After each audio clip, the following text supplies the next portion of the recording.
This video is brought to you by my new album entitled Dougal's Treats. It's full of hummable melodies, bluesy riffs and the occasional bit of virtuoso flashy stuff as well. If you enjoy bluesy rock guitar with memorable tunes and solos that wail like a banshee, then check out the links in the description. The premium version includes all of the tabs for each tune, videos and jam tracks as well. Thanks for listening. Now on with the show. Hello chaps, welcome once again to John Robson Guitar Tuition. As always, I do hope you're well. It's Tuesday today, a top 5 list therefore, and as you've seen, we're talking about the Beatles, but I'm not going to run through one of these. These are my 5 favourite Beatles tunes, although that was the germ of the idea I was going to talk about today. But I thought, let's dig a little bit deeper and talk about why it is that I love their music and what we all have to thank the Beatles for. Even if you're not a Beatles fan, or perhaps especially if you're not a massive Beatles fan, then maybe the points I'm going to talk about today will cause you to reflect on that. It's fine if their music doesn't really strike a chord, pun intended, with you, but maybe you can look at their output in a slightly different way and be a bit more appreciative of what they did for popular music in its broader sense. So these are the 5 reasons that I love the Beatles, starting with setting the precedent for artists writing their own songs. Before the Beatles came along, if you were, a pop group, a beat combo, as they were called in those days, the record company would sign you up because you were a bunch of good-looking lads and you could just about carry a tune, but you weren't being. They weren't going to invest heavily in the kind of in what your songwriting abilities may be. No, there was a songwriting industry, most famously the Brill Building in New York. Where people like Neil Sedaka and Carole King, for example, cut their teeth, clocking on 9 to 5 each day and writing hits that would then be passed on to whoever the latest matinee idol recording stars were. Well, George Martin had just enough faith in the Beatles to let them write some of their own material. I mean, Love Me Do, it's 3 chords, it's nothing earth-shattering, but that was their first single and it was a hit and they'd written it themselves. So, okay, we'll let them run with it. And then they start coming out with Please Please Me and With Love From Me To You, and a whole host of songs that they themselves had written, which kind of hit the bullseye every time. And I'm not saying the Beatles were the first band to do this. I mean, we could probably talk about the impact that the Beach Boys had as well, with another musical genius, Brian Wilson. But I'm talking about the Beatles here, and I think they certainly helped, if not single-handedly, to set the precedent for record companies basically allowing the people with the guitars and the basses and the drum kits and the people who were actually recording the songs, they set the precedent for them, allowing those people to be the ones that wrote the songs as well. And popular music would be very, very different if that hadn't happened. Next, bringing sophistication back into popular music. Yes, it's interesting, isn't it, that all of the pundits that in the mid to late 50s who said that rock and roll was a bit of a flash in the pan, a passing phase, we tend to laugh at that now, don't we, with the benefit of hindsight. But were they that wrong, really? Because by the early 60s, Elvis had been in the army and he was churning out a slew of pretty abysmal Hollywood movies. Buddy Holly was dead. Eddie Cochran was dead. Chuck Berry was, I think, wasn't he in jail at one point? Jerry Lee Lewis was kind of living in disgrace for certain activities involving, yes, well, we won't go there, shall we? But anyway, and what was left over? Pat Boone, Fabian, and on this side of the pond, people like Jess Conrad, the sort of matinee idol schmoozers that were, Tommy Steele, there's another one, who were, hardly the spirit of rock and roll. And then along came these 4 lads from Liverpool who had a tough sound. You know, they sound, you know, it was like a rock and roll beat. But they were using chord changes that, you know, the rock and roll guys, you know, Chuck Berry and Eddie Cochran. It would have been interesting to see how Buddy Holly had developed, actually, because when you hear things like True Love Ways and Raining in My Heart, you could see what sort of direction he could possibly have gone in. There was sophistication there.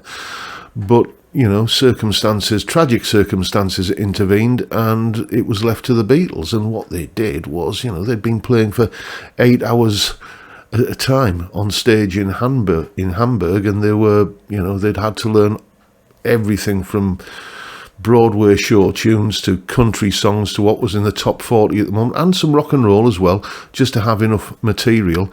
And all of these influences came spewing forth, and suddenly all kind of chord changes that and you know, modulations and sophistication in general terms that we hadn't heard since the days of Irving Berlin and Cole Porter and, you know, Rodgers and Hammerstein.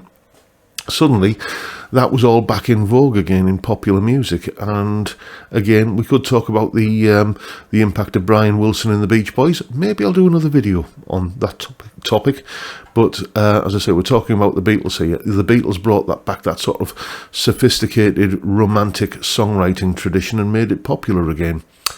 Next. Using the studio creatively. Yes, when the Fab Four decided that playing live wasn't really for them anymore because, you know, they couldn't hear themselves, they couldn't hear each other.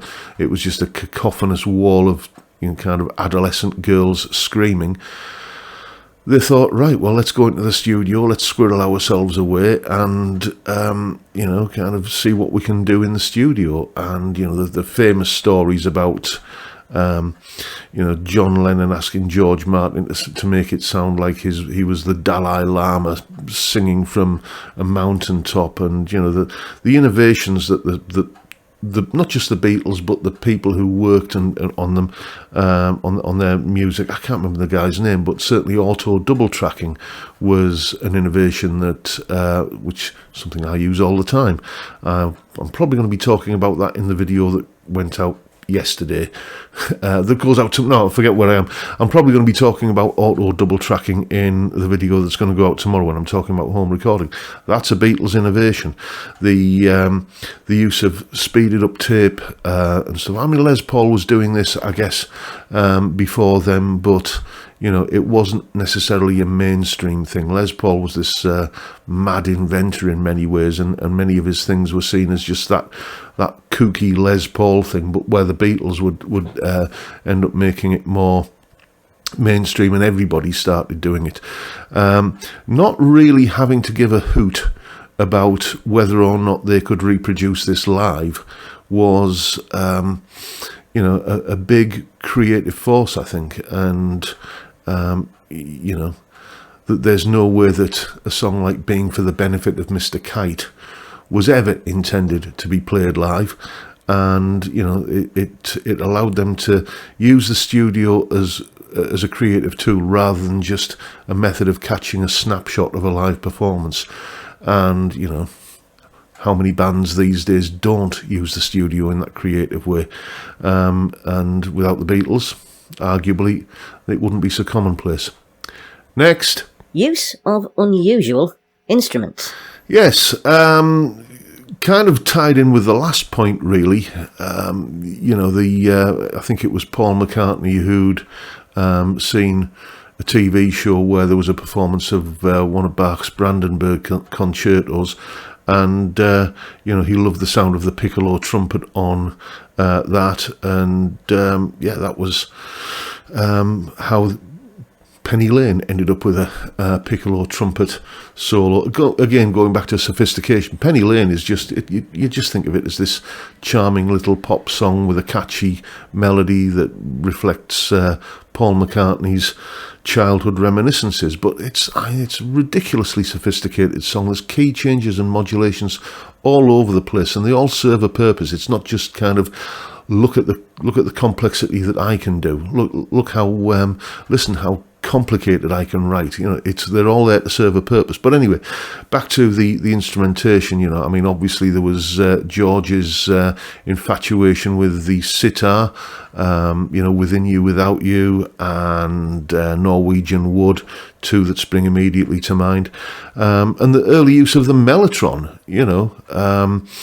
There's a documentary somewhere on YouTube with a latter-day Paul, probably from the early part of the 21st century, sometime in the 2000s, where he was explaining about how the mellotron was this gizmo, this instrument that was designed to replace, orchestras and pit orchestras